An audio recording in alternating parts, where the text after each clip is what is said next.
Who's got it better than us? Nobody! Robert is being chased, thrown on the run, and it is caught. Touchdown, Keenan Allen. What a great... My goal is not to break you. My goal is to make you harder to break. Number six. Huge sack by Joey Bosa. Touchdown! 90-yard touchdown! Off at the 8-yard line by Derwin James. Sets his feet, takes a shot downfield, has Knighton. Caught! Touchdown! Chargers! Grab your lunch boxes and go attack this day with an enthusiasm unknown to mankind.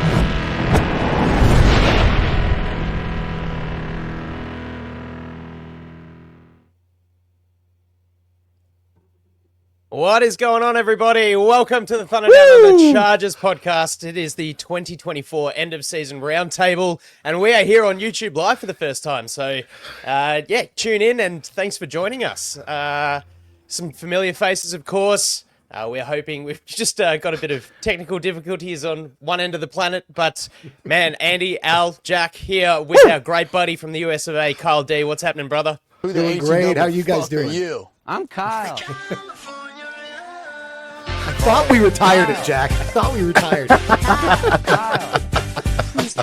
I couldn't. It's such a great theme song. Give me those numbers, Kyle. Give me those numbers, Kyle. Let's keep it weird. Keeping it weird. I love it. You doing good, Kyle? Doing great, guys. Doing great. Great to see you guys. Thanks for having me on. I'm hopefully we get Ryan on here too. Ryan and I are hoping to keep recording after this and do something for Powderkeg for the first time in a long time. Looks like we lost Al too. Now we've lost Alistair. Oh, well. That's the That's joy of doing a live show. That's a live show, baby. Yeah, but I'm fired up for this, guys, so I can't wait. Great seeing you guys. Great to have you on board. It's good that we could organise this. Jack, how are you doing, my man? I'm good, man. Just enjoying my last day before the kids come back to school. It's been a very long summer holidays. I've been off since like early December, so just been enjoying time with family. And unfortunately, this season ended. I wish we were watching next Monday, Sunday for you guys, Super Bowl Sunday. But we're watching the Chargers, but we're not. So it is what it is. I'll still enjoy it. I've got the day off as well, which is even better. Fantastic, man. Fantastic. I can see guys in the comment section. Keep it coming. Throw some questions out, and Al, when he's back, will be controlling some stuff coming in. Oh, here we go. Yeah. He's the second. Okay, here's Ryan. There we go. He's there. Ryan, what's up, buddy? My boys. Hey, welcome, man.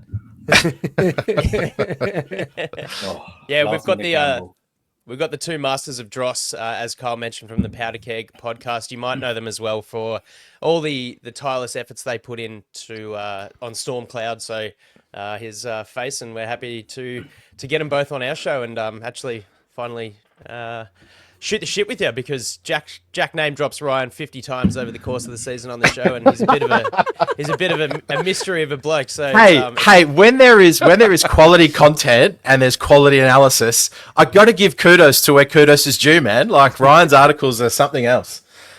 Yeah, I'm glad that's right. Reads them. So that's a positive for me, anyway.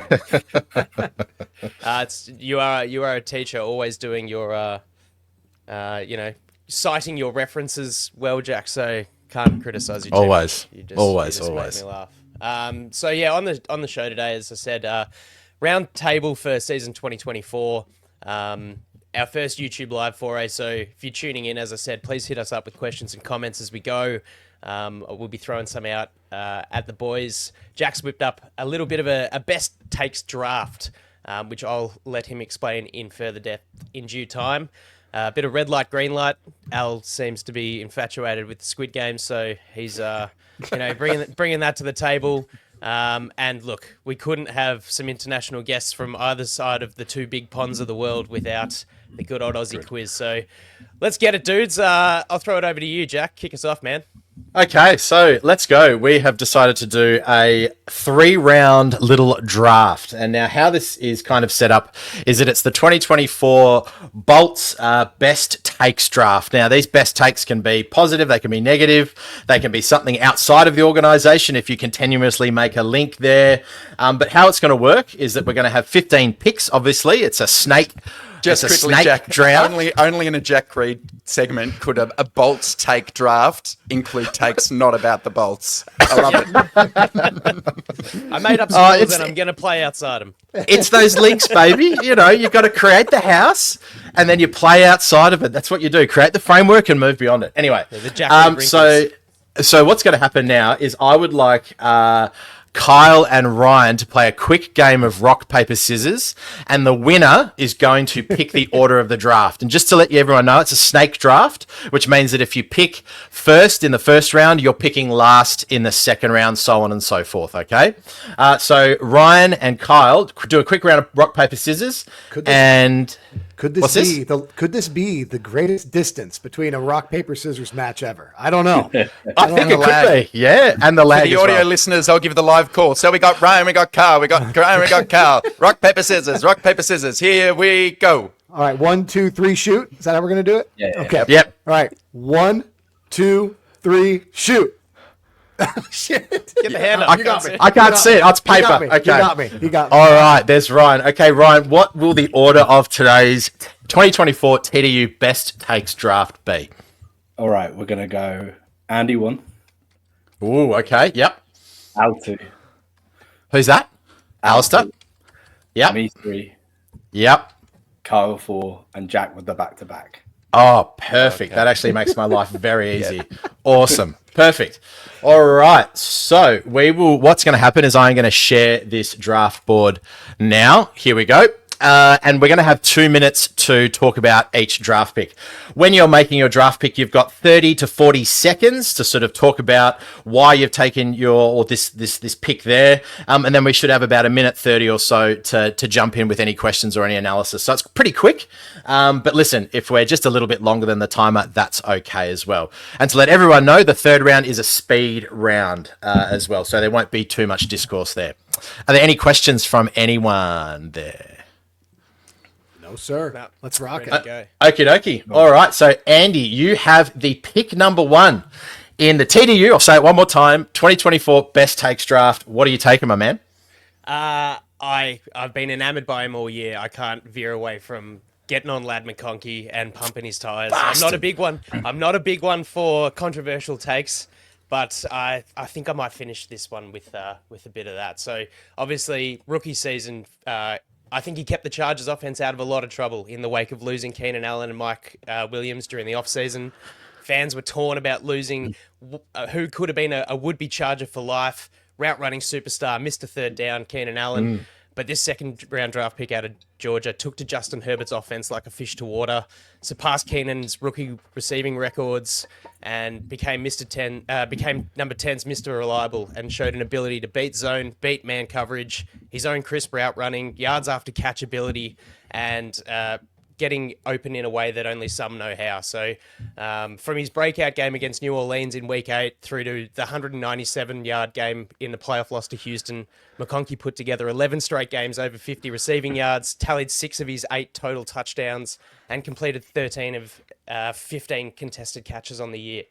Not afraid to take a big hit, but certainly look to fix that as the year went on. My controversial take is I think he's just replaced Keenan Allen, and life beyond this season is just going to be fine the way it's going with Ladd in that slot role. All right. Haven't left too much time, but that's okay. What have we got? I'm just saying that this is the best that we're going to... Well, this is the floor for Ladd McConkey, right? He's going to get better because there's going to be more weapons like he was Brock Bowers second at Georgia. This is going to be awesome. What say you, Al?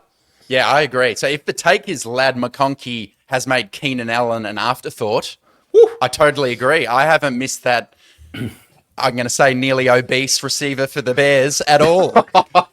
So it's been that. So I'm bringing some fire. Come on, let's get some takes going. We got any other quick questions or comments before we hit my take as number 2? Well, man, I think we do.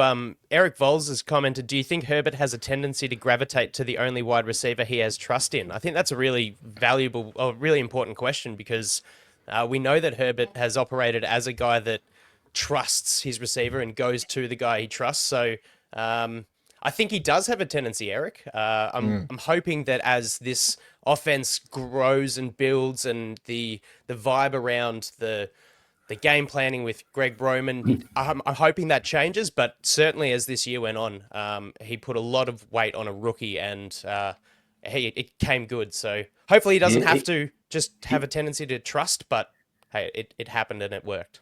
He's never had more than one option. Yeah, that's true. Like whenever Keenan was his guy, Mike was unreliable at the time, and then when Keenan went out, Mike was then the guy. Yeah. So like he's never had two genuine passing threats to target. So I think further on down the line we can judge that a little bit more. Yeah. All right, love it. All right, Elsa, let's kick us off with your first round draft pick at number 2. All right, here's my hot take, and I think a lot of people are naturally going to disagree with it. We all watched the Texans game, 0 rush attempts to Justin Herbert. My take is for the Greg Roman offense to take the Chargers to the Super Bowl, they need to start leaning heavily into the design quarterback run game, RPO game, triple option, read option. The reason why I say this, Ryan, you just posted a banging article. Greg Roman used the second most 22 personnel, 20 personnel in the league. Multiple backs, you have multiple tight ends. When Greg Roman was with the Ravens, Lamar in 2019 had 196 rush attempts. That was the year they were number 1 in the NFL in points scored. The next year, 184 rush attempts, 7th in scoring. Now listen to this. In 2021, that rush attempts for the QB came down to 133, and the Ravens were then 17th in point scoring. This year, Herbert only had 69 rush attempts. They finish 11th. If you're going to go with Greg Roman, lean right in, because when you have all those heavier personnels, it's harder to pass out of those groupings. If you run with Herbert 10 times a game, I'm talking Oregon in the Rose Bowl stuff, you've got an extra lead blocker as a halfback or a fullback. If you're going to go Greg Roman, go the full way, get Herbert involved. What do you guys say? That goes back to Kaepernick as well, and further back to Andrew Luck at Stanford. Like, that's what they do. They've always used that as the threat, and you're right, in the Texans game it was just completely lacking. Okay, I like it, because with Lamar, you see that threat to a run is critical to springing Derrick Henry runs open, right? They can run it out of the pistol. You see Josh Allen does it. I feel like these offenses that are run first need the quarterback to be a true threat, or you may as well hire a different offensive coordinator. Come on, I thought we'd see some disagreement. No, I think you nailed it, Al. I think everyone agrees with that. I think we've talked about it separately too, right? What some people won't see on the show is that massive group text we have where we're all hammering this as well. I totally agree with you, and I think the biggest pushback you're going to get is, can he stay healthy while running the ball like that? And I personally, the answer for me there is, I'm less concerned when he's moving forward than I am when he's in that pocket that we've seen collapse so much. It's easy to get rolled up on that way. So I like it. Okay. Yeah. I was just going to say, I wonder if it was starting the season out injured and things like that, that maybe it was hard to sort of get a bit of momentum. But, as the season went on and we saw games where the run game or Herbert using his legs worked and helped the offense, to see it kind of go back into its shell was a bit surprising and concerning, I think, for that playoff game. Especially I really with the way wonder that if CJ Stroud used his legs and broke open a few drives himself.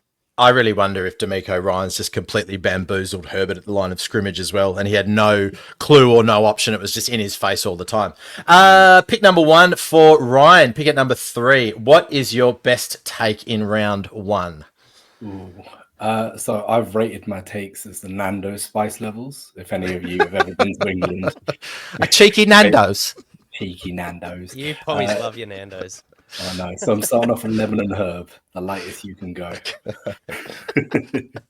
So I'm going to go that the Chargers' big 3 free agents are all back.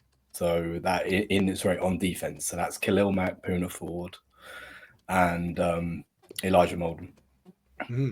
All back.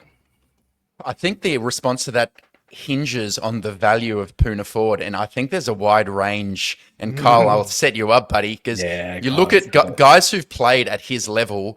are the types of guys who command $20 million per year at the defensive tackle position. If I was his agent, I'd be saying this guy was better than Quinnen Williams and all these expensive DTs. But Kyle, where do you think his value more truly lies? So right now, as you guys know, Joshua Capo and I did another article where we projected all the free agent contracts. Josh did 99.9% of it because he came up with this algorithm that was incredible, and it basically can measure what somebody should get paid. Actually, I don't want to take up time from your draft, actually, so I won't get into that too hard. But if you look at his production over the last 3 years, he's estimated to get $6.5 million per year in a contract, probably a 2-year deal. If you take it as just his 1 year, we also measure what his contract should be based on his platform years production, extrapolated out to a 3-year average. At that, he's only getting 8.5 still to 9. So it's showing that he should get a sub $10 million a year contract. There's a lot of comps and evidence for it. Well, Kyle, what differentiates him then at 8 million from guys who warrant 20 million? What would you say? If I'm the agent, I'd say he's played like these $20 million a year tackles. Why is Poona Ford not like those other guys? Let me look up what our biggest measure,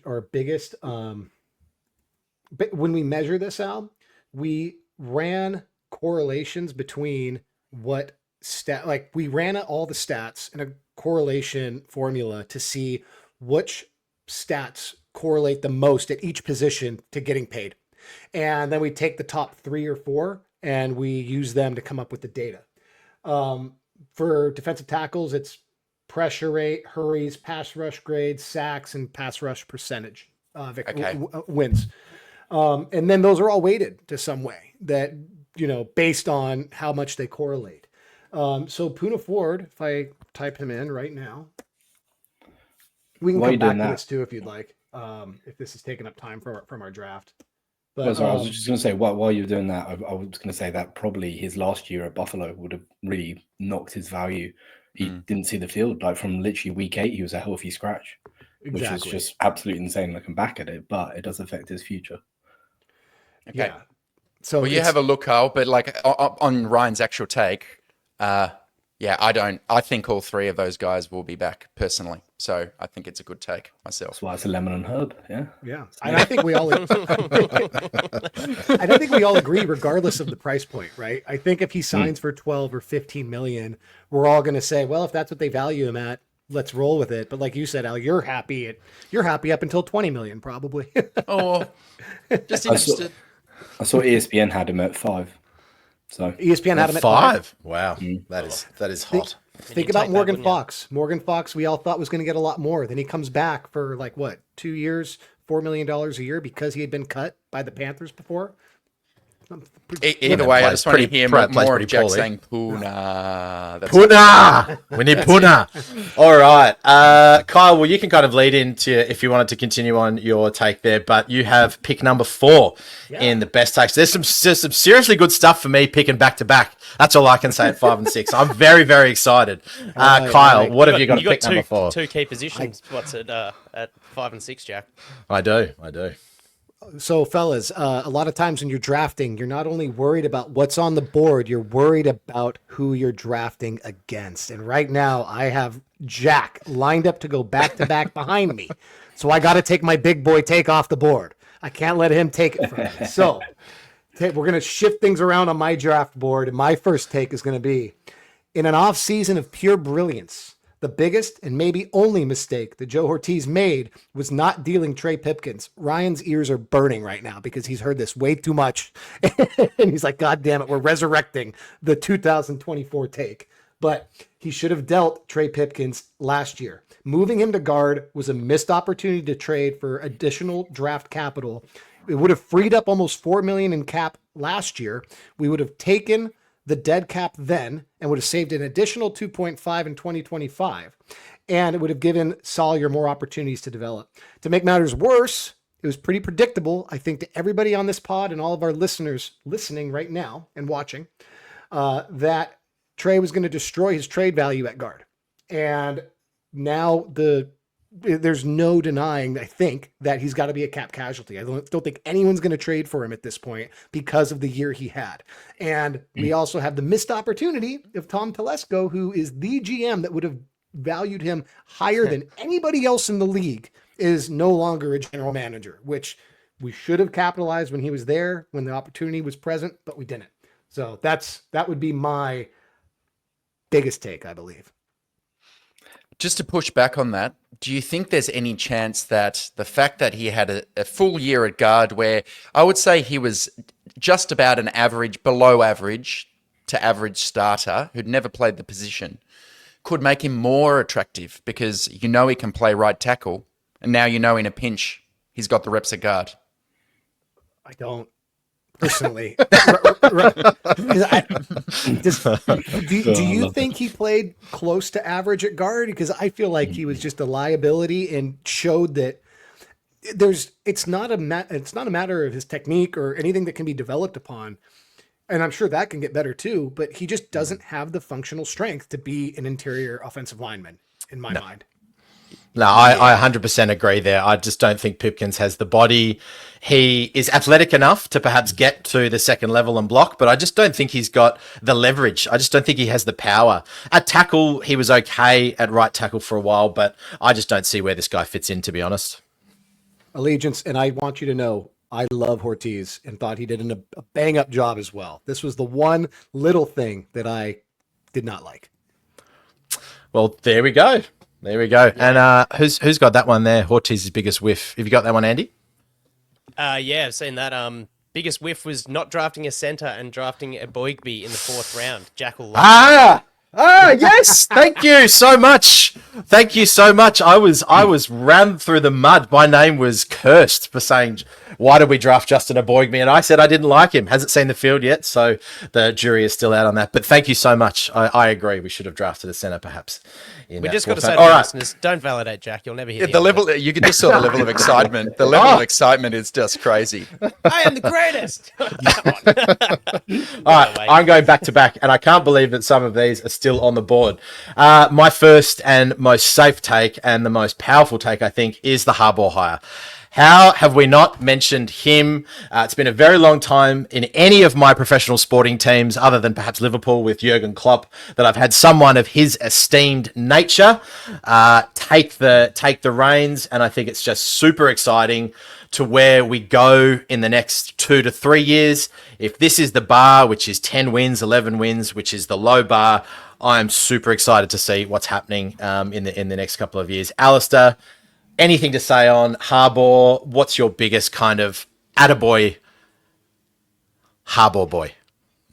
It's too good a take to really disagree, and it should not have lasted to pick 5. I think some of us are getting cute. I've got myself in mind. We're picking like intricate parts of the offense, and you've just taken you've taken the layup that the Chargers have gone from 5 wins to 11 wins in a season. Slam dunk, please. After Slam dunk, inheriting what could have been described as a cap fiasco, and trying to formed a team with retreads, 1-year free agents, guys picked for different schemes, and he's just brought it all together in a way that, as lame as I think the he's a jolly good fellow thing is after the games, the players are freaking singing along with gusto. So he is probably the most exciting thing about the Chargers moving into the next 2 years. So great take, Jack. You get more validation from me. Come on, keep filling my cup, guys. I'm loving it. This is great for Sunday morning. Coach Ryan, let's hear from Coach Ryan. I think it was such an obvious take that I didn't even add to my notes. We've got Lowie saying Jack from the top rope. Lowie, you've got to remind us, are you based in Belgium, brother? I think we've got listeners all over the world clamoring to agree with the big Jack. I will say I was on Ryan's same page, and I thought there needed to be a certain level of spice to it, and that's not a hot take. Well, hey, listen, if I'm coming from the top rope, the whole ring is collapsing, all right? I can tell you that much, as well as the person's spine that I'm landing on. Sorry, Ireland. We need a bit of whiskey in our coffee this morning. Whiskey in the jar. Yeah, so it was best take, so he's taken the easy one. I've taken the easy one. All right, I'm going to go a little bit left of field now because I've taken my very safe take. I've taken Brock Bowers. I've taken, dare I say, not Caleb Williams, with my first pick. And I'm going to go with the fact is, I think that, and this kind of might lead into my red light, green light, but I think that Spanoses are finally spending money where money should be spent. And that is the first pick of the second round. And it might be controversial because we all have different takes on the Spanai and what they've done over the last sort of 10 or so years. But the Bolt is incredible. The way that they're spending money on their coaching staff and their front office, I think, is to be applauded.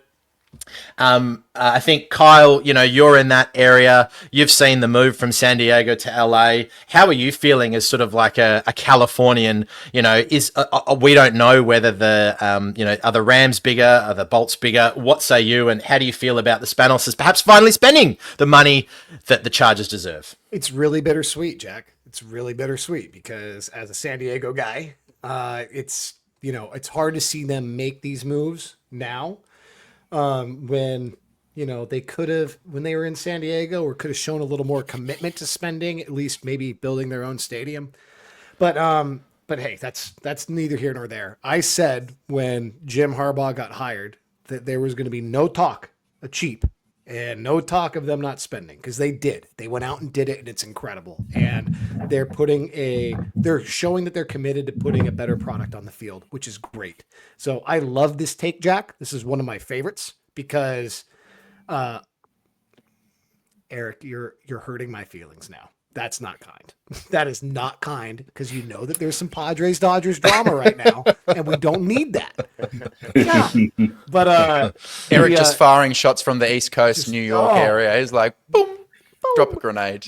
But yeah, it's a great take, Jack. I think the Spanos family deserves some grace, and I can't really speak to how electric it is up there and if they're pulling fans from the Rams and starting to dominate LA, because it's not my area, and it's still a civil war down here. If you're a Chargers fan in San Diego and you're a baseball fan as well, you're getting blasted from both sides, from the Dodgers crowd that follows the Chargers, or like, you freaking Padres fan, and from Padres fans who are like, why the hell are you supporting a team in LA? So it's a weird vibe.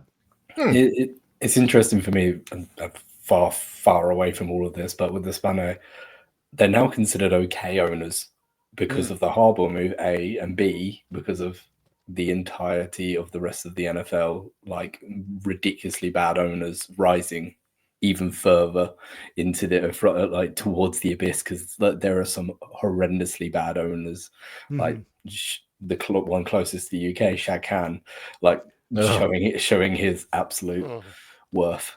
So yeah, the Spano, by making the easy, dare I say, Jack pick, just going straight down the middle, have elevated themselves quite well. Well, there we go. All right, Kyle, we're into the second round now. So, second pick of the second round. What do you got for me? Okay, a little bit of rule clarification. So we're going with like best that everyone's going to agree with, or ones that make you scratch your head and you're like, hey, it's your draft room, buddy. It's your draft board. If you want to beat Tom Telesco in the third round, that is entirely up to you. That is entirely up to you, my man. All right. My second take is going to be that the Chargers should absolutely double dip at tight end in the draft. It's a deep draft at tight end, but there's also amazing top end talent. So we could see a Warren get picked up in the first round, or whoever. I would actually defer to Watkins on this one, whoever he thinks would mesh best. But there are such threats as well later in the draft that even if we get a blue chipper in the first or second, I want them to go back, get another guy, because even though our receivers were struggling, I felt like the biggest thing missing this year was both a true dominant tight end, but also depth at that position as well. So what do you guys think about that? Yeah, I think, are we a bit sort of once bitten, twice shy after bringing in Disley and Hurst and thinking that a bit of experience would be helpful in that room, and then it not working out, and then you've got guys like Warren and Loveland, at least at the top, and a deep class going, hey, how about we just get a guy with get a couple of kids with some raw ability that we can kind of mold into what we want, rather than trying to rehash guys that have showed a little bit and obviously, well, Hurst in particular, body failed. Disley was great until he forgot how to catch the ball. So I don't know. That's sort of how I see it and where I could agree with you. I know the class is deep without having looked into it too much, but I don't hate the idea, Kyle. It's definitely a position of need. A great question by Eric.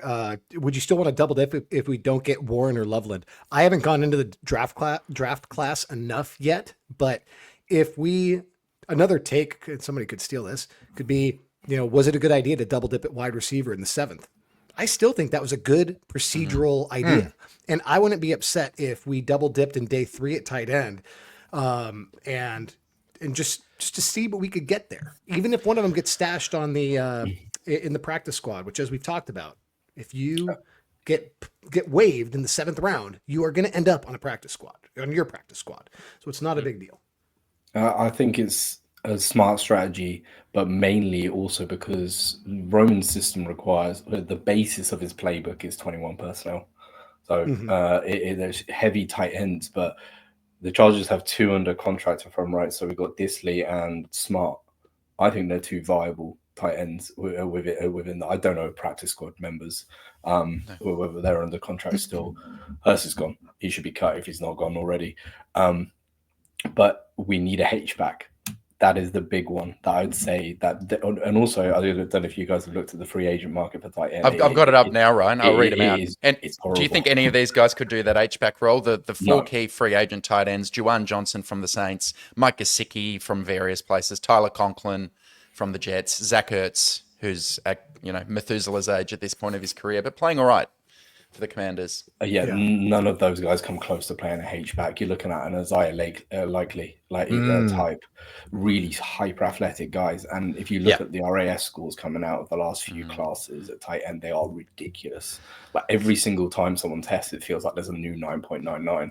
So poor Tucker Fisk, Ryan. Poor Tucker Fisk. I am a Tucker Fisk fan. There's a not, however, there's a role Matlock. I'm not, however, I don't want to see as many snaps of Matlock again. I loved him as a gimmick, but gimmick for sure. When he's playing 50% of the snaps of the offense in a playoff game, it's not a good sign. And I feel like that H-back role is really vital. So if you're going to get a true dominant Y, like your Warren or your Loveland, I wouldn't go a Arroyo from Miami. Haven't fully got into his type yet, but he's basically a big slot. And so if you don't get one of those 2, it gets really interesting. But further down the line, you can get H-backs on day 3. So I think that's where you doubled it.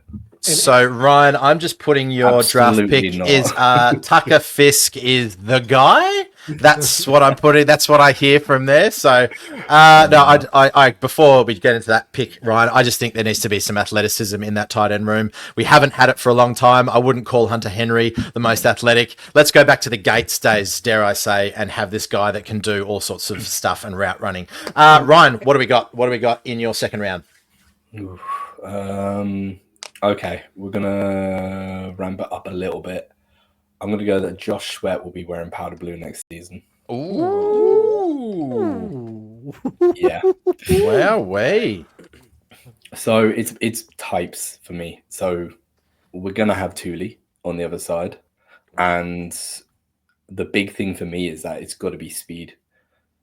Speed edge rusher. I absolutely love Khalil Mack, but for a rotation to rotate in a stiff Joey Bosa, who is absolutely going to get cut. I don't think there's any debate there. That could be a take for someone else, but I feel like the speed is the biggest thing that the tackles just overset, and there's nothing anyone can do about it. Khalil Mack will try and go through your chest. Thule does the same thing. There was no, I love the tandem, but there needs to be a change up. To use baseball terms, which I have no idea about that sport. So it's cricket for Americans. So anyway, so I think a high and also I don't know if you guys read Daniel Popper's breakdown about how much the Chargers can spend this off season, and you can put in 4 or 5 big contracts, but that's without the the Bosa cut and the Pipkins cut and any other extensions and financial leverages that they can pull. So I feel like they will hit big at that position. I'm just going to go off the back of that and say exactly what I said before. Perhaps, I mean, Josh Sweat isn't a bit of an athletic beast. You're saying that we need athletic beasts in the tight end room. We need athletic beasts at the edge position. Perhaps it's time, that's probably the raw athletic score is something that we should be looking at. And maybe if you're listening here and listeners, have a look at that raw athletic score and see where each of our draft picks rank, because that's a really good indicator. And dare I say, because I picked that Isaiah Spiller might be absolutely something incredible. But Alistair, you'll always say that raw athletic score is one of the good indicators, not the best, but a very, very good tool to use whether a draft pick's going to be successful or not. Especially for certain positions, I would Ryan, say. if Bosa is gone, but they retain Mac, do you think they can get what they need out of a day 3 pick with high traits? Yeah. I think if you're gonna find like a Chop Robinson-esque type who is just all blazing power and bend at 240. Chris Rumphian, you're saying, Ryan? I am saying Chop Robinson.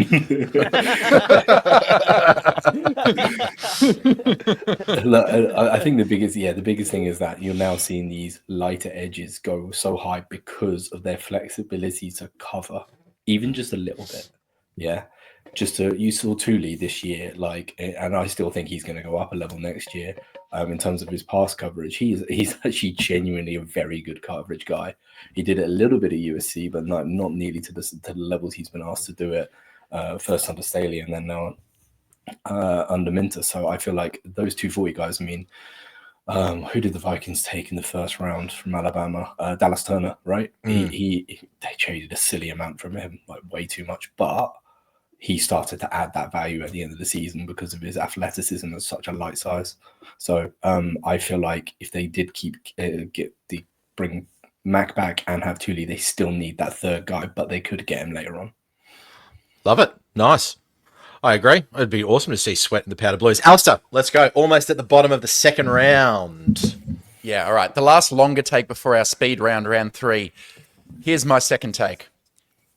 The Chargers should not be complacent at the cornerback position. I've seen a lot of talk out there that the team survived with Christian Fulton on a 1-year deal and found hits with Cam Hart, Tahib Steele, but it is still an important position. And I think where the Chargers are drafting at pick 22, there will be a lot of good talent there. I've only started getting into the tape, but Z's team, Kyle, you've got Benjamin Morrison coming off an injury from Notre Dame. He might be very good value at that spot as a potential true CB1. You've got Jahdae Barron, Trey Amos, Siobhan Ravel, and even just the risk associated with Cam Hart, who has struggled with some concussion issues early in his career. And it is an area that the Chargers were exploited this year. Wide receivers, big X-receivers like Nico Collins in the wild card round, Mike Evans, T. Higgins. It is still an area the team can improve. So I would not push that way down the list. But there are some free agent options. So I'm not saying it must be in the draft, but I think the team needs to address corner, even though the defense played so well this year. Before we give our opinions on that, Bolton. That's a guy that was starting. That's now a free agent. How do you feel about that? Is improving, letting him walk and collecting a comp pick, or is it bringing him back? I'll let Ryan go on that one. What do you think about Fulton's year as the defensive coach? Some of you guys remember from our chat that he had a couple of outstanding games where he made some incredibly athletic plays. However, the grabbiness, as Jack is very much indicating to, came into it. And I thought when it came to the playoffs, that's where he would earn his mettle. Wasn't to be the case. And personally, I feel like the comp pick he'll get back will not be worth it. I feel like I would bring him back, keep some depth and continuity at a complex position. It's a take I've got for later on, but the problem with cornerbacks right now is the lack of continuity and the lack of system translation. So I would very much encourage just to keep a familiar face in if it's not going to cost much. And I don't think he will. I feel like he'll be a CB. Ryan, yeah. 2 years, $6 million a year. You bring him back? Well, that's a little bit rich. He wasn't earning that much last year. Like, isn't like he was on a 1 year one. He was 1 year, 3.125, but he had been cut. I think that's on the cusp for me, but I would encourage continuity. Wait and see on Christian Fulton. Andy, long time between drinks, brother. But now you've got 2 back-to-back. You got a fireball and a fireball. Boom, boom. I was just going to say I've had to be a bit quiet because a few of mine have flown off the board. That's the way it goes.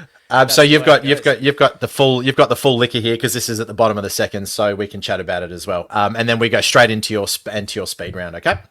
Brilliant. Yeah, mate. No worries. My first take, not a super spicy one, but it's one where you just got to see it for what it was. Jesse Minter announced himself in the pros as a defensive coordinator this year. The turnaround, we spoke about Harbaugh's influence. Sure, that helped Jesse Minter as well.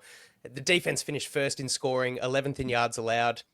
And behind Jesse Minter, 9th in defensive DVOA and 5th in defensive EPA per play.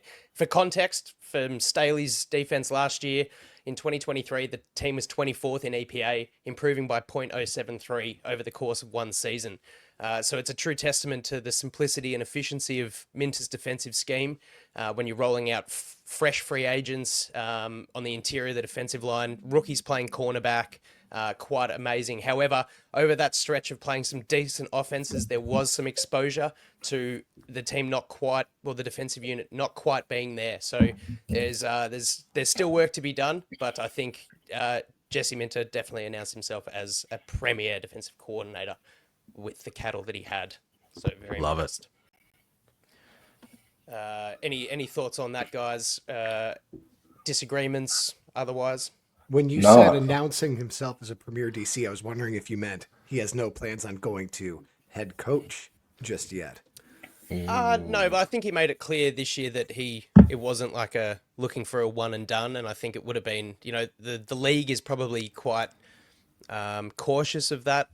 Looking at how Staley went on, Salah came to head coaching, things sort of fell apart. Not to say that it's all the coach's fault, but it's happened a couple of times. D'Amico Ryan's obviously the opposite of that, where a DC goes into a head coaching role. But after 1 year, I'd like to see him hang around, and we'll see where he can kind of get this team to before he starts wanting to take his services to a more head coaching role. There seems to be a really good synergy between whatever Minter wants to do and where Ortiz can find guys off the scrap heap as well, because the quality of play that we had across all 3 levels, right, has been really, really good. So it's really nice to see that there's going to be continuity in that sense, not only on the field, but also perhaps in terms of what Ortiz and the front office want to do in the off-season now. And I wonder if we're going to go very hard on offense in the draft and again just go piecemeal, a couple of big contracts perhaps from the front office on defense, because there's kind of that synergy between players coming in and knowing exactly what to do, because of also perhaps the leadership in some of the coaching rooms that I'm not going to talk about maybe until red light, green light. Anything else before we jump into the speed round, boys? All done, all silent. Okay. Andy, let's go. Speed round. What is your speed round? What is your take? You're going to go back to back here, my boy? Yeah, I'm going the value of Ortiz playing the game with free agent contracts last year, knowing that the cap space here will kind of negate that. So when you're looking at guys, like, we're probably not going to be able to keep them all, Tart, Molden, Ford, Fulton, Perryman, all on 1 year deals. Some will stay, some will go, but as the years go on, I think we'll find that we're less inclined to get the compensatory picks. So I think he's started off playing that game incredibly well. Love it. Alistair. Well, I was going to say, if we do a vote at the end here, we said Ryan's takes were lemon and herb. Andy's gone with McConkey is good, Joe Ortiz is good, and Jesse Minter is good. Fuck me. All right. My hot take.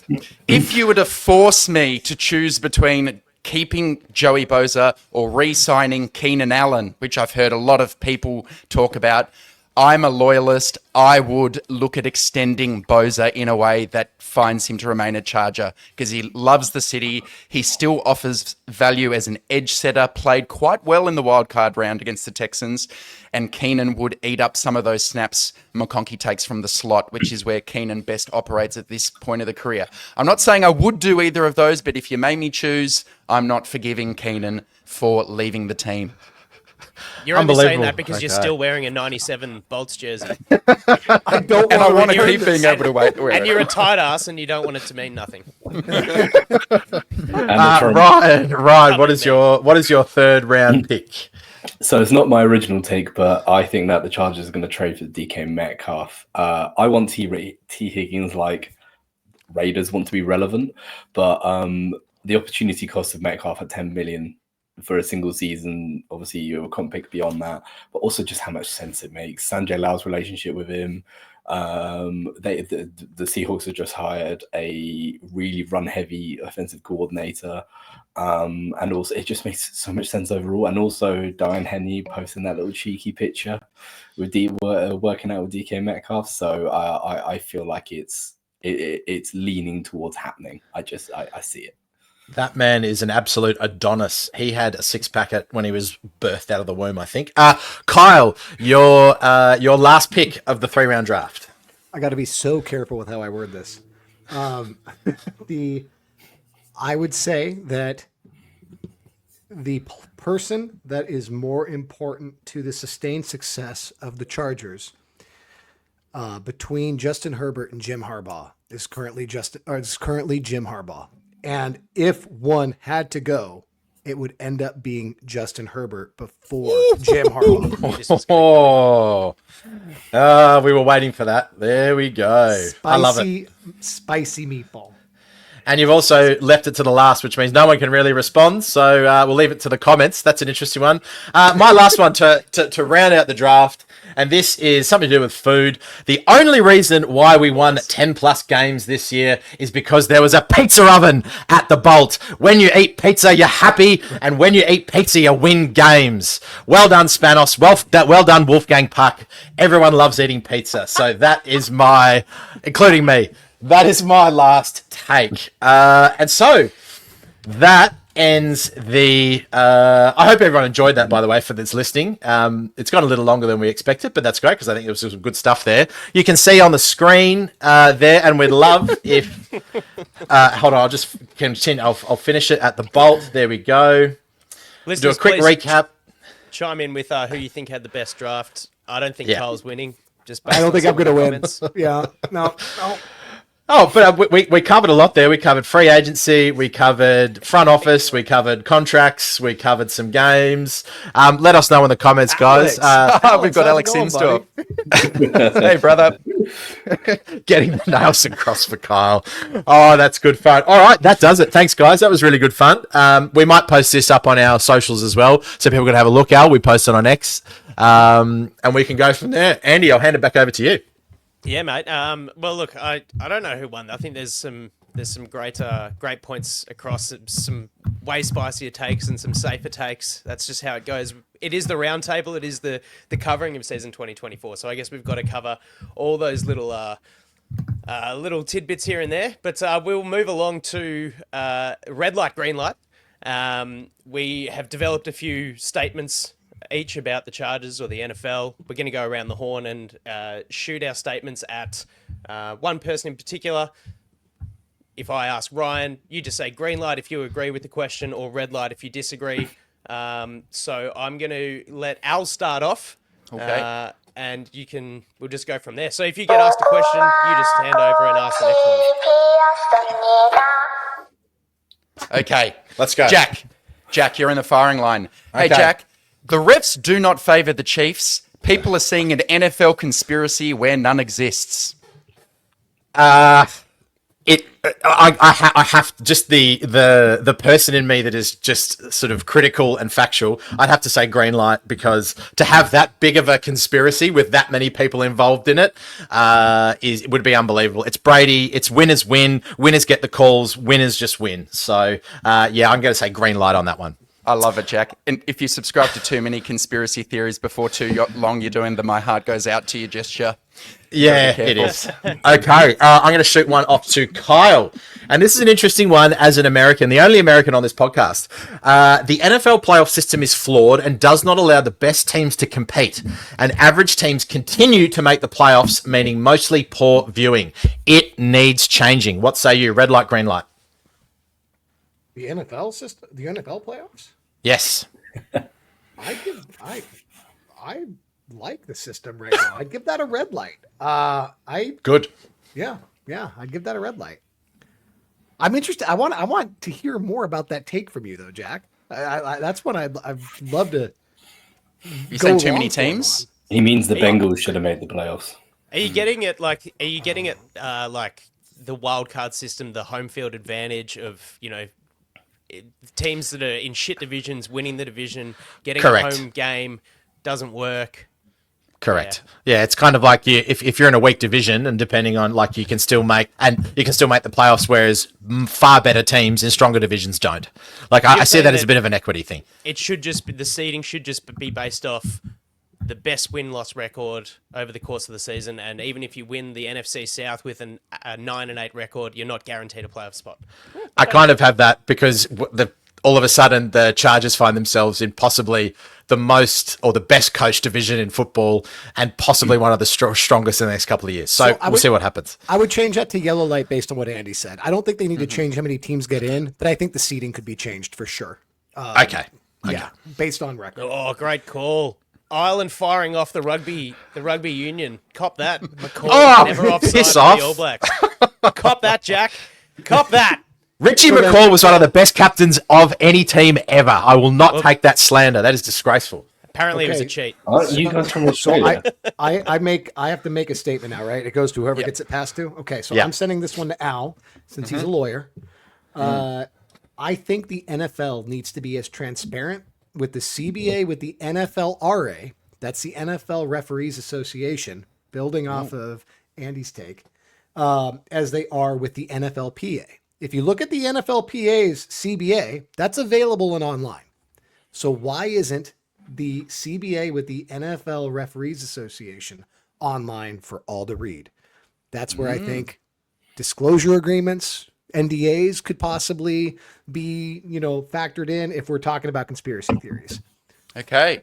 I'm glad you didn't ask me about Justin Tucker, because that's where I thought you were going when you lined me up as the lawyer on the show. Take what? Number 2.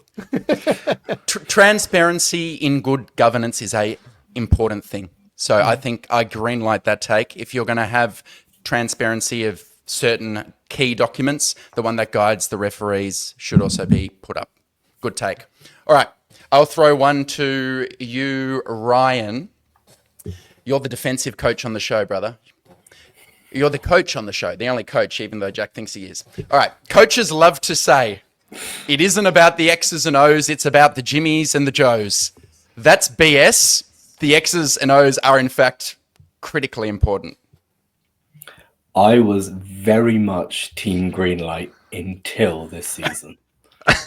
Okay. Yeah, I'm still Team Greenlight, but I have come further towards the red with that, because you look at I know he's much maligned on this panel, but Aaron Glenn, the way he was able to get pretty impressive production out of guys who are cast-offs, and so did Minter. But for me, the big one that opened my eyes was actually the Texans game. Their scheme is so boring. Oh my God, it's so boring. But they just play hard and execute. And everyone from that 49ers coaching, defensive coaching tree does get the best out of their players. And I'm sat there going, they're playing quarters and early downs. On late downs, they're playing a 5-0 front with man behind it, and we can't touch them. We can't touch them. Because they coach up their guys. That's what Jimmy's and Joe's focus on, right? You just coach up your guys to do an amazing job. And Salah's going back to the 49ers, and that's going to be them going that path again. And the worm is turning, still a harbor expression, back towards that sort of style. But I am, as a coach, I have to be Team Greenlight on that take. Because X's and O's for me will always be the essence of the game. Okay. So you fire off a hot take now to one of us. Okay. This one's for Andy. The Pro Bowl won't exist next year. Oh, that's great. Green light. Oh, next year. I was thinking in a couple of years. I'm going to say green light. I actually had 2 years written down, and then I saw some highlights earlier today of what. That Miles Garrett doing trivia. What the fuck are we doing? They're walking. They're doing speed walking. Yeah, That could be a sign of Joey's health. So let's be concerned. He decided not to run. He decided to speed walk. So I don't know. You might actually get some more consistent production if you have him walking off the edge rather than trying to get around a thing and tearing a groin. I agree with. I'm green like Ryan. I think when you see the caliber of players that are just going, nah, not interested, and it's becoming like a school holidays joke. For me, so I'm green light with that. I don't see any point in. It's always a bit of a farce as to who gets picked as well. So it's a popularity contest. Absolutely, I'm over it. I'm all for that. Jack, over to you, mates. The Chargers are this off-season away from being able to compete with the best, push a deep playoff run, and finally take the AFC West crown away from Kansas City. I'll have to say green light as the ultimate optimist. It will have to do a lot to do with the draft, which will be my next red light, green light. But the cause there, it seems, in the front office, there's been consistency as well. I think that'll be a really big one for a lot of our leaders. And obviously the salary cap space is, if Ortiz did the job with nothing this year and we got 11 wins, I can only imagine what he's going to have with however many 100 million cap space and a lot more freedom to do what they want to do. So that's an absolute hard green light. I'm running through that with no top on, which is very scary for some people, including me. I'm going to go straight to Alistair. Kyle and I very much, and we saw in Kyle's draft that we might have started being questioning Herbert a little bit. So I'm going to see how you take this question. Justin Herbert will have another regression in numbers performance in the 25-26 season. Can I ask for some clarification? No. Okay. No. You got to take it as it is. Certain numbers, yes. Certain numbers, no. I don't think we're going to see any real diminution in his performance across key metrics, whether it's touchdowns, completion percentage. Diminution. Yeah. Diminishment. Yeah. He's going to be good. I think that's I'm red lighting the take because Justin Herbert arguably will have a lot to show. I think he'll spend the offseason hurting from what happened in that wildcard round. And it's another year of familiarity in Greg Roman's scheme, plus better weapons around him, tight ends, wide receivers, interior offensive line, which we haven't even discussed on this show. So no, red light in Herbert. I trust Kyle. All right. Andy, I'm going to throw this one at you, man. Head coaches should build a football team that suits their home environment. In this respect, Harbaugh and Roman's focus on the running game is inappropriate and incongruent with the Chargers playing inside a dome at SoFi Stadium. Red light. We're seeing a lot of the top teams in the AFC and the NFC playing in outdoor stadiums. And at the end of the season, when it is the coldest, the weather is the most treacherous, you need to be able to run the ball. The focus of the offense and Harbaugh, Greg Roman, is to play rugged, poor-weathered football. So even though we could excel with a, Air Coryell style offense while we're playing in warmer months and in a dome, I still think that you need to be able to play outdoors. And Eric agrees with me. Defense and run game travels. Nice. All right, over to me. I will throw this one at Ryan because you mentioned it in your draft take. Paying T. Higgins as a free agent wide receiver is a smarter move for the team than trading for DK Metcalf. Red light, green light.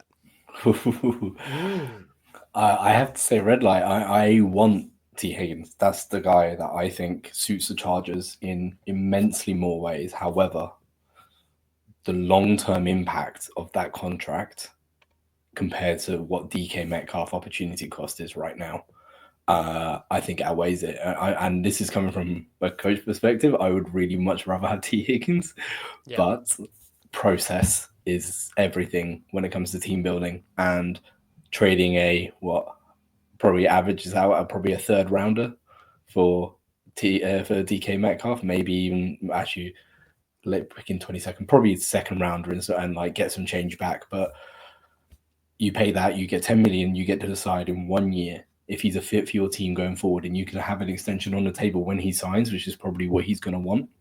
However, you don't have to put that in So you could have him on that 1 year, play his arse off, get him into the system, see if he fits as that boundary X that we desperately need, get him the ball in his hand, see what he can do, and move on from there. I obviously would just. Well, I've had dreams of T. Higgins in Chargers colours, so yeah, I'm gonna red light. What kind of dreams, Ryan? Confusing. like Mr. Burns flying in through the window dream. That's fair. That's a great call. That's a great call, Ryan. That's There's a lot of unknowns with the DK Metcalf contract extension. That, as Eric points out, Higgins costs more, but there's picks and money involved with Metcalf. So yeah, okay. This one's to Jack. I'm going to give you some context for this because you might not have them on the top of your mind. Considering the disaster of the last 2 years of trades, in-season trades across the entirety of the NFL, I think we see that number drop dramatically. So for the last 2 years, we've seen 18 trades in 2024 in season and 15 in 2023. I have given 4 of those positive grades. Across all 33, I think that number drops to less than 7 next year. That, like, when I say disaster, it has been awful. So the only good ones I've got are the Bills getting Russell Douglas, the Bears getting Montez Sweat, which is this season he didn't have a massive impact. The Seahawks getting Leonard Williams, and the Chiefs getting DeAndre Hopkins. I'd have to say I'll greenlight that again because I'll use your own language to reply as that process is everything. And it just seems to me mid-season trades, the person who's trading never, ever generally gets the value perhaps that they want. But then at the same time, players want to leave. They want to do this kind of stuff. I just think it's... Do you want to explain that one for the audio listeners, Andy? My cousin Packers Dan has been in the chat throughout the day, and his lovely daughter has just always grown up calling me Auntie Andy, so she's chirped in with a little bit of humour. Care to explain that one? That's not dream related, is it? Absolutely not. It's good old fashioned just family humour. To go back to what I was saying, I just don't think teams were big contracts anyway. I think there'll always be a movement of fringe guys, but perhaps, there's so many, and Ortiz does it so well off the free agent market. There's just going to be guys moving from a practice squad, and with the salary cap and players and plans, I reckon it might stay the same. It might drop. So I'll greenlight that one. I'll give one more little bit of context. I thought you would be the same. I thought it would be the same. There would be majority fringe guys. Yeah, I can count 1, 2, 5 total fringe guys out of those 33. Really? And they're all big guys. They're all starters. All of these trades are for starters almost. Well, maybe it's not a bad thing that Telesco never traded in season. Maybe that's a win for him. Anyway, Jack, he never traded. Yeah, that's right. Pure. Okay. Ryan, I'm gonna shoot this back to you. Being a coach again, Harbaugh will be harder on his players in year 2. We will see more players cut and/or not getting the snaps if they make mistakes. And I'll give you an example. What ended up happening at the end of the year with Pipkins and Solier? Red light, green light. Green light. I mean, that's him. That's who he is. I think we've seen an older, more mellow version of Harbaugh compared to his 49ers days and even his Michigan days. But I actually thought maybe it's just because we've had a few years of Telesco, just being let's give him 3 years to see what he's like about players. But considering the amount of off-season moves, the amount of bottom roster churning that he did, that's going to continue. But how high up it spreads is going to be very interesting. I also feel like they can take the impact from big contracts that they got from early on in the what they inherited. So Bosa, Mack, and everyone like that. You can't really do a lot with that. You can't bench Bosa when he's earning $35 million a year completely. So, but they can do that now. Now they've got their foot in the door. So I'm going to green light that take. Cool. Your take to send. Okay, straight back. Okay, so to Al. Pete Carroll will sign Kirk Cousins this offseason. For a little bit of context, he courted him heavily during the draft, the 2012 draft. And they've actually said that if they didn't take Russell Wilson, they would have taken Kirk Cousins. And he also looked at bringing him in during the 2022 offseason. Ooh, that's good context because I did not know either of those things. Do we know yet, Ryan, who is proposed to be the OC for the Raiders? It might be too early, and I'll let you think about that. But it makes as good a sense as any. I think the Raiders are loaded with cap space. I think they'll want to be competitive relatively quickly. I mean, they've brought in a very good coach who is on the older side of things, for sure. So I don't know if he's going to want to spend 1, 2, 3 years rebuilding. And Kirk Cousins is an experienced guy. And if he liked him personally, it makes some sense. And I will say, I listened to his intro presser. I was more impressed with John Spytek, the new GM of the Las Vegas Raiders, who's come across from Tampa Bay. It was one of the best press conferences I've heard from anyone ever in the NFL. So I feel like the Raiders finally have adults in the room, a bit like we experienced last year, where you have Harbaugh and Ortiz. I have a feeling Carroll, Spytek, they'll have a plan, and I'll greenlight it, Ryan. I don't know if this is a great draft class. They're picking at 6. The attraction of someone like Kirk Cousins to come in, especially if they find a coordinator from a Shanahan type of system, makes sense to me. So good call. I have one more in my... What do you keep arrows in? Quiver. Before you do, Al, Andy just outed himself with his pajamas right now. Awesome. Yeah, I've seen Andy in his gym jams 2 more times than I care to admit. Kyle, my last one's for you, man. All right, buddy. The Chargers lost to the Texans. Falls on Joe Ortiz. He should have made a move for a wide receiver before the trade deadline. I had this one too, bud. Cool. No, I totally disagree.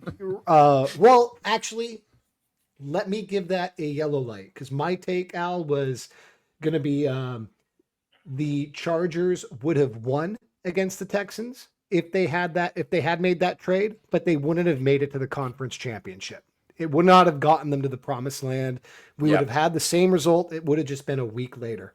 So in terms of, do I like the move as a whole to stay put and not make that trade? I do. I give that a green light. So okay. Forget how we word that, but yes, I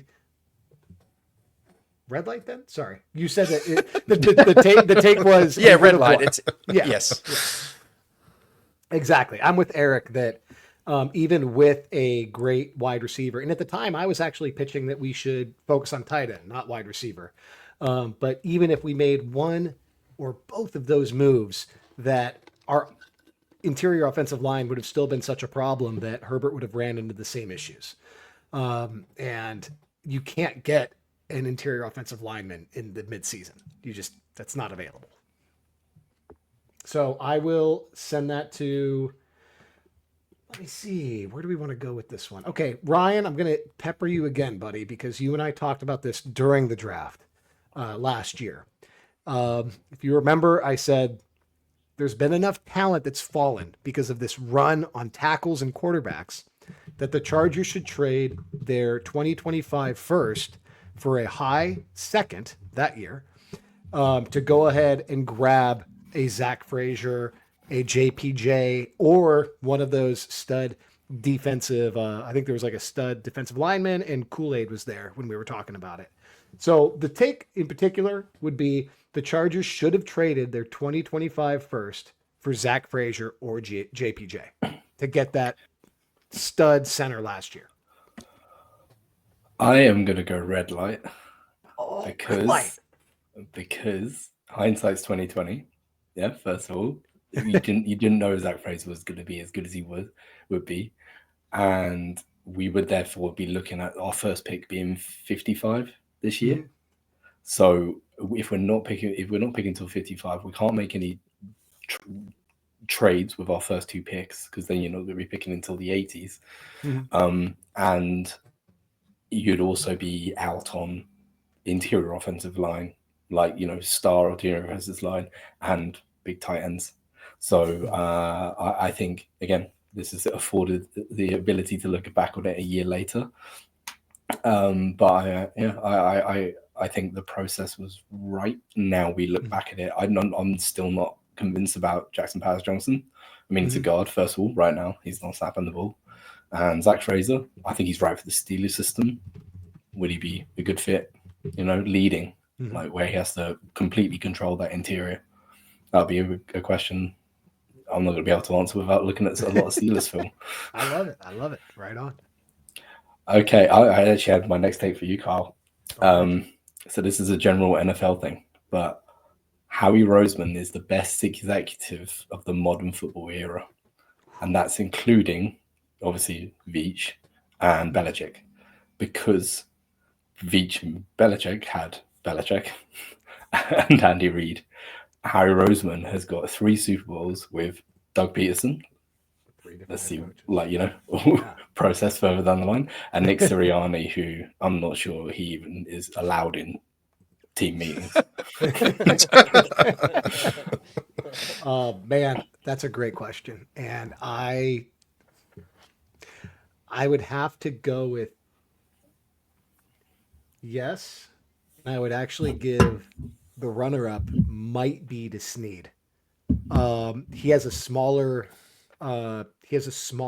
sample size. He hasn't been doing it for 15 or 20 years, but I think what he's done with the Rams, he made an all-in move to take a roster that didn't feel like it was ready to compete and to push for a championship.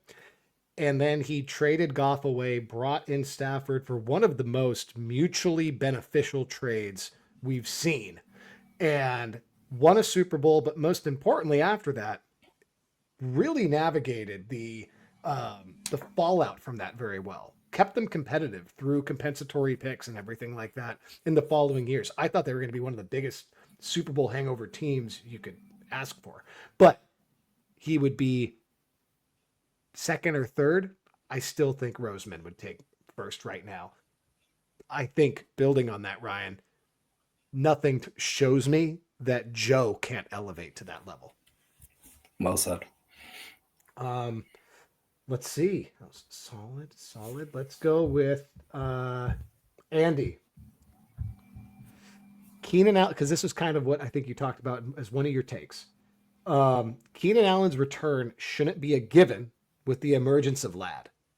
He might actually be a redundancy if they were to bring him on. Green light. Agree with that completely. I see him still having an okay year in Chicago, but I stand by my take during the draft and for what I saw Ladd McConkey do in the way that, obviously there's a 13-year sample space of Keenan Allen's production as a Charger. I don't see the value in bringing back as Al put him, an obese 32-year-old wide receiver. That's going to anger a lot of Chargers fans, but they are not my words. No, I think that would be it would be more of an emotional decision, and I think with the new kind of front office and new sort of direction of the organization, there's no need, as Buck says, no need to bring him back. Attaboy, Buck. Yeah, I'm about that. I've got one more, and I'm going to throw it to Al. And this is a little bit of a shout out to our buddy Athir as well. I had this red light, green light. You've asked the question too, Athir. Trey Smith, as far as free agents go, is the most important target for the Chargers this offseason. Red light, green light. The guard from KC, for you're not aware. Yes. Aware of I'm aware. Trey Smith is. It's more for everyone else, mate. I know you're aware. Do you know what college he went to? What colour undies he wears? Yeah. Look, the big question is how much do you value scheme specificity for your guards, right? And I don't know. I know that like people think Greg Roman is a gap scheme offensive coordinator, and those are the guys who you should be targeting. I wonder if you don't look for people who might be less limited in the way they play, because that kind of limits your creativity as a play caller, the type of runs you can call, and maybe the coordinator gets fired in a couple of years' time. That said, I do think Trey Smith fits the bill for what the Chargers are looking for, which is a guy who's always been available, experience, playoff success, probably I would say he's a better run blocker than he is a pass protector. You've seen in the playoffs, he sometimes has some issues in pass protection, and he would be a massive upgrade over Trey Pipkins. The question is simply, though, do you want to go out and spend $20 million a year, $18 million a year on a guard in free agency? North of that, says Ryan, and that's where I'm going to yellow light it, because I haven't looked at who the other guards available are. I haven't looked into the draft class at all. On its face, though, if the Chargers want to splash and improve quickly, he's an obvious way to do it. I'm just going to say, I didn't see in our notes that we were yellow lighting things. Yeah, no, it's a bit weak, isn't it? It's nonsense. It's real. You know, you'll appreciate this, Ryan. It's real French behaviour. It's not the fans. It's being a coward, essentially. It's been lemon and herb. Lemon and herb has been the theme of the show, I think. I'm out of taste, guys. So unless anyone wants to okay, I'll do one more, and I just want a red light or a green light for all of you, because this is a spicy take, okay? And then we can go to the Aussie quiz, Andy. And I don't need you to describe it. I just want to see what people think, and also for our listeners who are watching. It is actually not Harbaugh nor Ortiz that is responsible for the success of this year and this seemingly change of culture. It is all down to the Spanos family deciding to invest in the team. Red light, green light will go Alistair, Kyle, Ryan, Andy, and back to me. Alistair, what say you? Red light. It is Harbaugh, because they could have invested in someone else and we wouldn't have seen the same results. Kyle? It's green light, because we've seen them go the less expensive route so many times. So them actually changing their ways is what opened the door for it. Love it. Ryan? Red light. Hard red light. The owner has no influence over the locker room. Love it. Andy? I'm red light too. It took them 20 years to actually do their job. So and I'm going to go to make a complete car crash. I'm going to go orange light, because that was, and I can say orange light, even though I said you can only go red light or green light. That's done. Andy, over to you. That was a good segment. Thanks, guys. Lots of fun. Golly. All right. It's the Aussie quiz time. We've got, Kyle's copped it a couple of times. Ryan is here for his first Aussie quiz. I know that he's been doing a little bit of homework, because he feels it every time a guest gets embarrassed, and I reckon he's been brushing up on his absurd Aussie trivia knowledge. The way this is going to work, guys, we're going to each ask a question, and the two of you, Kyle and Ryan, are going to answer jointly. So we've got... I'll kick it off. And then Jack and Al will follow. And if you get 3 out of 3, I've got a real cheeky, funny bonus question for you guys. So first question, in Australia's unofficial national anthem, Waltzing Matilda, what is Waltzing Matilda? Is it A, a girl seen dancing on the stage at a pub? B, the idea of travelling by foot with your belongings in a bag worn over your back? C, the dance performed to the song itself? Or D, the livestock that is attempted to be stolen that gets away? What the... Can you do a rendition, Andy, or...? No. I can't. If you looked into anything, Waltzing Matilda would have come. You have to work it out between yourselves. Okay. Oh, between the two of us? We're working it out. Yeah, between the two of you. Yeah, work it out. Okay. Yeah. Okay, so for me, it's A or C. So it's definitely something to do with the dance. Yeah. And it would be such an Aussie thing to be A. Is that the traveling one? Or is that the pub the one? That's the dancing pub in the one. pub. A was the girl dancing on the stage in the corner of a pub. And then the C is the dance itself, right? That you do to the song. Mm. It's got to be A then, right? Okay, let's go A. C seems kind of redundant. Are we locking in A? The song is referencing, like, you're talking about like the cha-cha or whatever. Like, it's... So Eric is... What are we locking in? Yeah. Eric is saying I would guess B, which is an interesting one. That is interesting. Going A? Mm-hmm. Going Eric Eric is the man. Waltzing Matilda is the idea of traveling by foot with your belongings in a bag over your back. Nice, Eric. Nice work, Got to Eric. get him on the show. We might actually Yeah. get someone who wins the Aussie quiz. All right, 0 from 1. What a great start. Okay, all right, I'll go next. You will know these, but which absolutely ridiculous original name were Maltesers given when they were first marketed in Australia by the American Forrest Mars Sr. in 1937? Is it A, Diet Chalky Spheres? Is it B, Calorie-Free Delusion Balls? Is it C, Energy Balls? Or is it D, a bag full of balls full of goodies? An American advertising in Australia. And a bag full of goods, full of goodies, or a bag full of balls full of full balls, of goodies. I think it's B or D. D I'm like sounds- the 50-50 option on Who Wants to Be a Millionaire. I'm not much. You're help. the orange light. Apparently, I'm the one that picks the wrong one out of the 50-50 option. Well, I guess we didn't even get the B. No, we weren't even close. When I was a kid, Brian, and the question would stump me, I would always pick the longest one because the teacher put the most effort into it. So I think it might be D. That's where my gut goes. Let's go D. I think go D's D. fun. Let's go D. Okay, it is not Diet Chalky Spheres. It is not Calorie-Free Delusion Balls.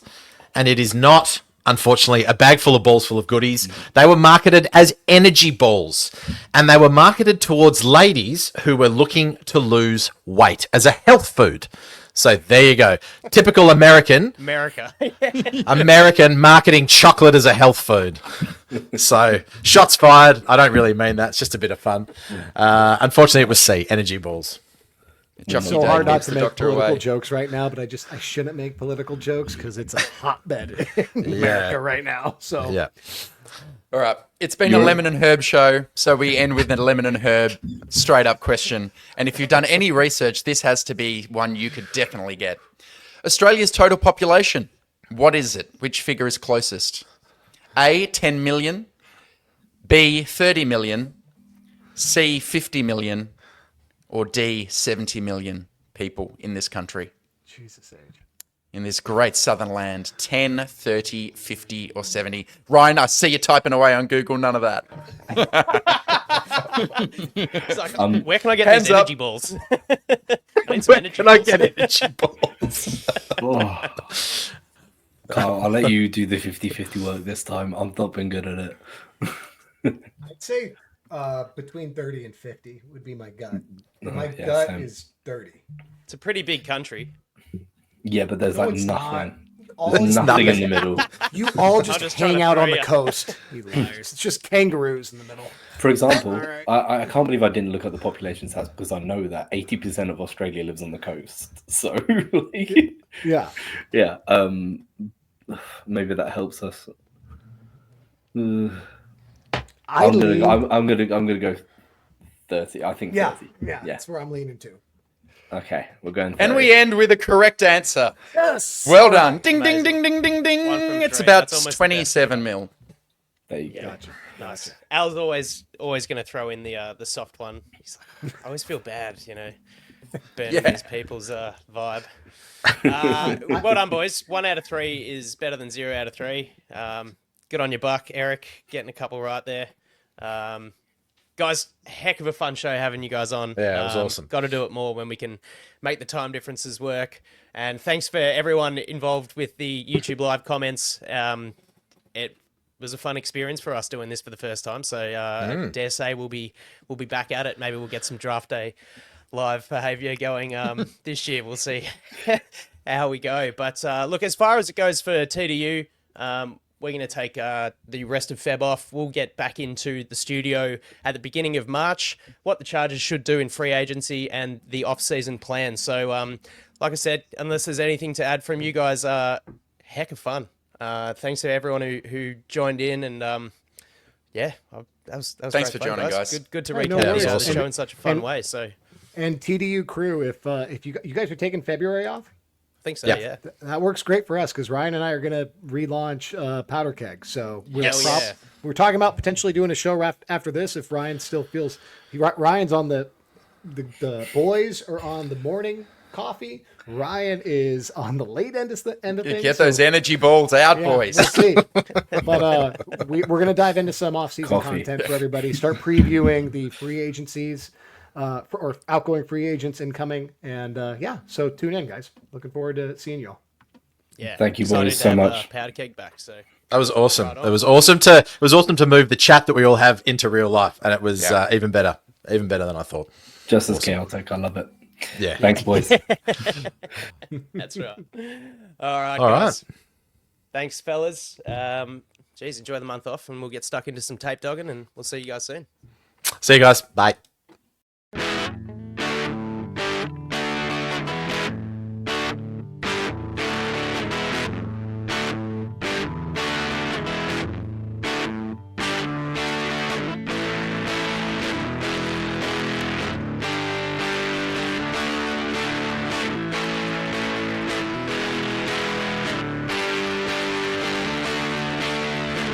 Back pedals looking, firing. He's got Floyd turning. Got it. Zigzag. 10, 5, high step. Touchdown. San Diego. Woo! Good night. Good night to all.